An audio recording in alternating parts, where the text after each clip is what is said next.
الصلاة خير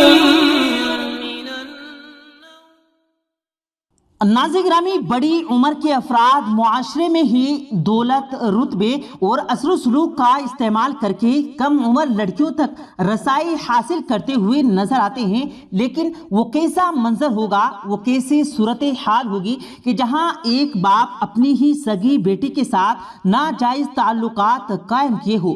جی ہاں، آپ نے بالکل ٹھیک سنا ناظرین گرامی، دراصل مغربی معاشرے میں ایک لفظ شوگر ڈیڈی استعمال کیا جاتا ہے، اور اس کی تاریخ بھی اتنی ہی پرانی ہے جتنی طوائف کی تاریخ ہے۔ اس طرح کے تعلقات کا اب افریقہ اور مغربی معاشرے میں عام ہونا نظر آتا ہے۔ یہ کوئی نئی بات نہیں، اور اب تو اس کو کھلم کھلا تسلیم کیا جاتا ہے اور اس کا اظہار بھی کیا جاتا ہے۔ اسی طرح یہ معاشرے اب اس مقام تک پہنچ چکے ہیں کہ اس کو تسلیم کرنے میں کوئی شرم محسوس نہیں کی جاتی، بلکہ اس کو ایک گلیمر بھری زندگی کا راستہ تصور کیا جاتا ہے۔ اب سے پہلے کوئی اعداد و شمار تو موجود نہیں تھے کہ کتنی لڑکیاں شوگر ڈیڈی والی زندگی بسر کر رہی ہیں، لیکن ایک تحقیقاتی ادارے نے اپنی ایک حالیہ ریسرچ میں ہوش شبہ اعداد و شمار کا انکشاف کیا ہے۔ آج کی اس ویڈیو میں بھی ان اعداد و شمار پر بات تو کی ہی جائے گی، مگر اس کے علاوہ باپ اور بیٹی کے ناجائز اور کبھی رشتے کے متعلق بھی ایک واقعہ بتایا جائے گا، لہٰذا آج کی اس ویڈیو کو آخر تک لازمی دیکھے گا اور اپنے دوستوں کے ساتھ بھی اس ویڈیو کو ضرور شیئر کیجیے گا۔ ناظرین گرامی، ایک بہت مشہور کیس تھا جس کو سٹزل کیس کے نام سے دنیا جانتی ہے۔ اس کہانی نے پوری دنیا میں دہشت پھیلا دی، پوری دنیا حیران تھی کہ آخر ایک لڑکی کہاں گئی۔ الزبتھ صرف 18 سال کی تھی جب وہ ایک روز اچانک غائب ہو گئی، لیکن وہ کہاں گئی، زمین کھا گئی یا آسمان نگل گیا، کسی کو معلوم نہیں تھا۔ لاپتہ ہونے کے 24 سال بعد الزبتھ کا پتہ چلا، اور وہ جہاں سے ملی اس جگہ کے بارے میں کسی کے وہم و گمان میں بھی نہیں تھا کہ الزبتھ وہاں ہو سکتی ہے۔ الزبتھ 16 اپریل 1968 کو آسٹریلیا میں پیدا ہوئی۔ الزبتھ کے باپ کا نام جوزف فٹزل اور اس کی ماں کا نام روز میری تھا۔ الزبتھ کے 6 بہن بھائی اور بھی تھے۔ الزبتھ بچپن سے ہی اپنے باپ کے غصے اور مار پٹائی سے بہت زیادہ تنگ آ گئی تھی۔ الزبتھ 18 برس کی ہوئی تو وہ اپنے باپ کے رویے اور گھریلو حالات سے تنگ آ کر گھر کو چھوڑ دینا چاہتی تھی اور ایک آزاد زندگی بسر کرنا چاہتی تھی۔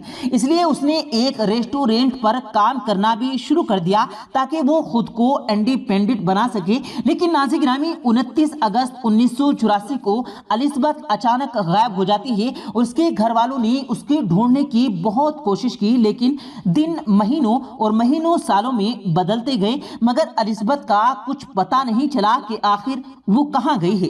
الزبتھ کی گمشدگی کے بعد اس کے گھر ایک خط آتا ہے اور اس میں لکھا ہوتا ہے کہ الزبتھ اپنی مرضی سے کہیں گئی ہے۔ اس خط میں یہ لکھا تھا کہ میں الزبتھ ہوں اور اپنے دوستوں کے ساتھ رہ رہی ہوں، اور میں بے حد خوش ہوں، اور اس لیے مجھے ڈھونڈنے کی کوشش نہ کی جائے۔ الزبتھ کے کسی دوست کو اس کا اور اس کے بوائے فرینڈ کا پتہ نہیں تھا، اس لیے الزبتھ کے باپ نے وہ خط پولیس کے حوالے کیا، اور پولیس نے تحقیقات کے بعد بتایا کہ یہ ہینڈ رائٹنگ الزبتھ کی ہے، اور چنانچہ وہ اپنی مرضی سے یہاں سے گئی ہے، تو اب اس کیس کو بند کر دیا جاتا ہے۔ ناظرین گرامی، لیکن کسی کو یہ معلوم نہیں تھا کہ الزبتھ اپنے ہی گھر کی بیسمنٹ میں قید تھی۔ اس کے 8 دروازے تھے، اور ہر دروازے کی چابی صرف جوزف کے پاس تھی، جو کہ الزبتھ کا باپ تھا۔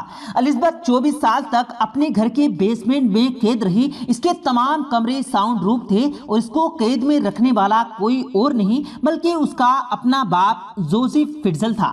ان 24 سالوں میں الزبتھ کے باپ نے جو سلوک اس کے ساتھ کیا، آپ اس کا اندازہ تک نہیں کر سکتے۔ جوزف الزبتھ کے پاس 3 دن بعد کھانا اور پانی لے کر جاتا، اور شروع میں جوزف الزبتھ کو خوب مارا کرتا تھا، لیکن آہستہ آہستہ یہ تشدد جنسی تشدد میں تبدیل ہو گیا۔ الزبتھ نے ان 24 سالوں میں 7 بچوں کو پیدا کیا، اور یہ سب کرنے والا کوئی اور نہیں بلکہ اس کا اپنا سگا باپ تھا۔ الزبتھ کے بچوں کو بھی اپنی ماں کی طرح اسی بیسمنٹ میں قید بنا کر رہنا پڑا، اور ان بچوں نے باہر کی دنیا کبھی نہیں دیکھی۔ جوزف یہ تمام گھنونے کام اپنی ہی بیٹی کے ساتھ کرتا رہا، اور مسلسل 24 سال تک کرتا رہا، اور کسی کے کانوں کان خبر تک نہیں پہنچی، لیکن کوئی بھی مجرم بچ نہیں سکتا۔ ناظرین گرامی،